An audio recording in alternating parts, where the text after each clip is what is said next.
মহাবাহু ব্ৰহ্মপুত্ৰৰ পাৰত আহিছিলোঁ বন্ধু-বান্ধৱীসকল। আহিয়েই দেখা পালোঁ মহাবাহু ব্ৰহ্মপুত্ৰৰ এক বিশেষ ৰূপ। সঁচাকৈ আপুনিও যদি দেখে এই মহাবাহু ব্ৰহ্মপুত্ৰৰ বিশেষ ৰূপ, আপোনাৰ হয়তো বুকু কঁপি উঠিব।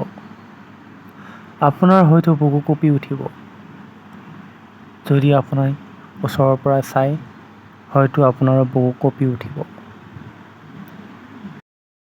মহাবাহু ব্ৰহ্মপুত্ৰই লৈছে এতিয়া এক সাংঘাতিক ৰূপ। আহকচোন চাওঁ ভিডিঅ'টো অকণমান।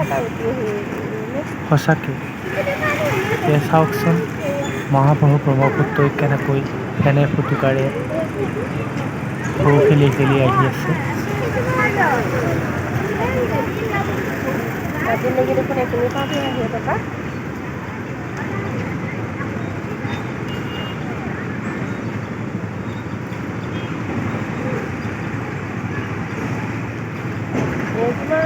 মাছ হচ্ছে কিন্তু মাছ হচ্ছে না তো খায়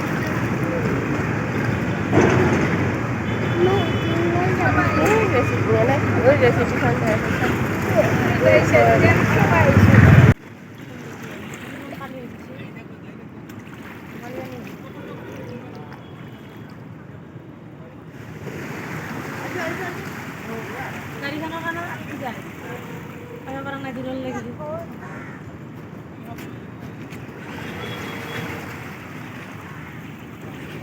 চাওকচোন বন্ধু-বান্ধৱীসকল, কেনেকৈ মহাবাহু ব্ৰহ্মপুত্ৰই ঢৌ খেলি আছে।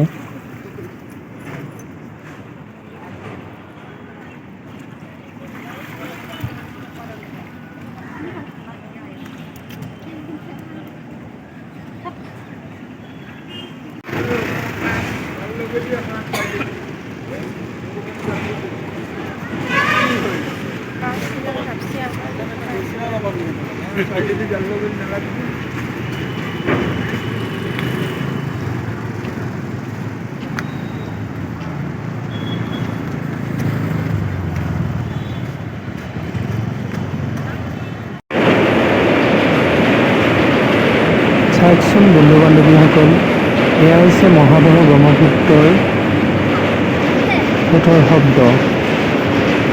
কেনেকৈ শব্দ কৰি আহি আছে, কেনে ফুটুকাৰে ঢৌ খেলি খেলি।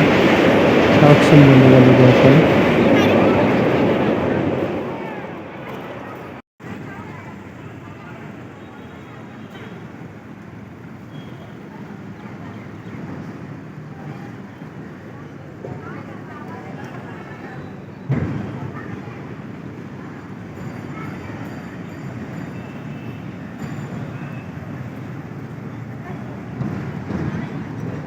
বৰ্তমান অসমত সকলোতে বানপানী। কি যে হ'ব বন্ধু-বান্ধৱীসকল।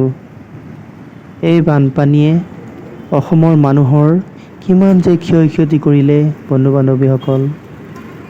কিমান যে মানুহৰ ঘৰ-দুৱাৰ উটুৱাই লৈ গ'ল। কিমানৰ যে খেতি পথাৰ শেষ কৰিলে। আৰু যে কিমান ক্ষয়-ক্ষতি বন্ধু-বান্ধৱীসকল।